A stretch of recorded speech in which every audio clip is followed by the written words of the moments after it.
All right, so my last video, I played over this song. It's a lyric called, "So fuck Charlie Manson.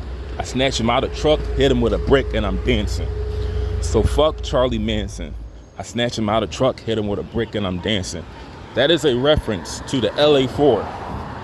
It was 4 men during the LA riots that decided to beat a trucker named Reginald Denny unconscious, where he had permanent brain damage. That was for all the police beatings, systemic racism, police brutality over the years that was directed towards Reginald Denny, and it was all caught on camera. And yes, one of the LA 4 hit him with a brick, and then he started dancing. That's an Ice Cube reference, the LA 4 in his song. Amongst other things like Jeffrey Dahmer, Sarah Connor, Charles Manson, schizophrenia, all that stuff. It was mentioned by Ice Cube. It's one of my favorite songs by Ice Cube, and I personally think he's a better rapper than Tupac. But anyway, and Tupac had a cameo. He had an appearance in that music video as a cop. So you say fuck the police, but you play a cop in the music video. That's why I think Tupac would have been a great detective on Law and Order if he got his life together in enough time. But I happened to be watching the LA riots documentary called it was narrated by Tupac, that was narrated by Snoop Dogg, that was released in 2005. And I watched a movie called Riot, and it explained, I liked the movie Riot because it showed the perspective of everybody impacted. And it delved into the Watts riots. No, Killer Watts was not a riot in the 60s. That was a Chris Rock joke. But it delved into one of the second deadliest riots in LA, the Watts riots. And that was similar to Rodney King. Both of them were drunk drivers. See, there was no footage for what happened to the 21-year-old drunk driver. I think his name was Marquette something. His mother came to his aid, and the police beat on his mother, and that sparked the neighbors to react, and they started fighting at police, and that's when the whole city went up in flames. And a little fun fact for you: singer disco queen Sylvester partaked in the Watts riots in the 60s. I mean, he's a he. He never says she, but him and his friends, the group that he was playing in, I forgot the name of that shit. Cause I watched his documentary on Unsung, but he looted in the riots as well. He took hair and clothes. But the impact of it led to white flight, because it was riots all over the country. Understand, this is before Dr. King, like the Dr. King assassination riots, that was nationwide. But imagine all the riots before Dr. King, like the ones in New York, Detroit, I just said Watts, the riots in Milwaukee, and it's like white people are moving.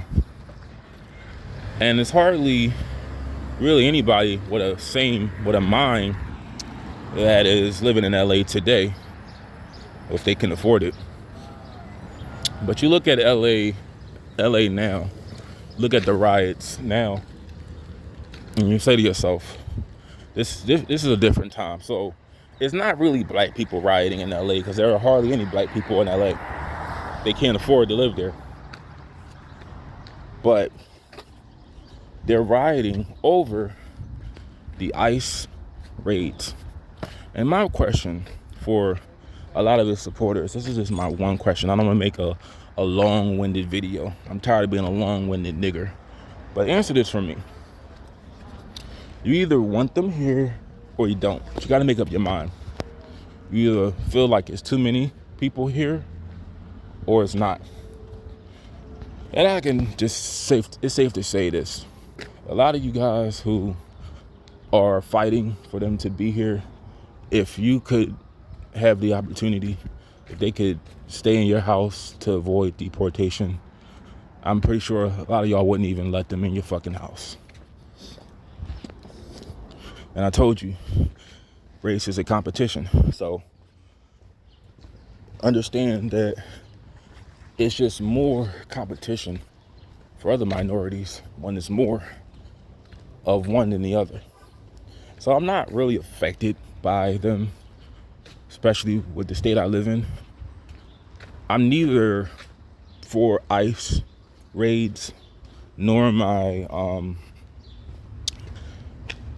illegal immigrant. Like, I'm indifferent, honestly, because it seems like when there are issues, people don't really want to get involved.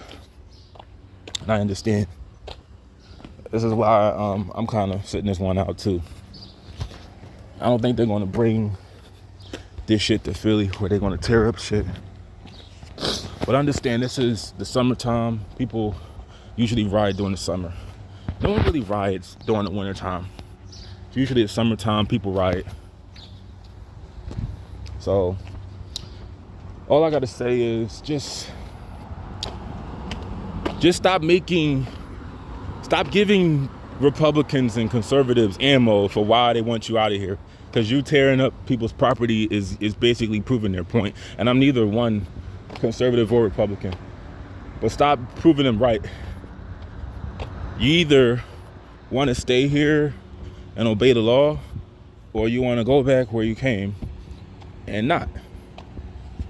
But I can tell you this, though. What I don't understand, this is just someone explain this to me. Why do people who leave a country or a state and they move somewhere else, why do they identify so much with where they left? Like when I left Philadelphia, I did not once wear, with the exception of a Phillies jersey, because it was just a prized possession of mine, I never wore Philadelphia shit because I didn't identify with the city. Like, why do people that leave their homelands why do they display their home country's flag in their car rearview mirror, which is illegal? You shouldn't have anything hanging in front of your rearview mirror. Why do you have that brandishing, like displayed in your car, on your license plate? Just explain that to me. You either want to stay there and help out and contribute to the country and fix the problems, or you come here and, just get with the program. But you can't have it both ways.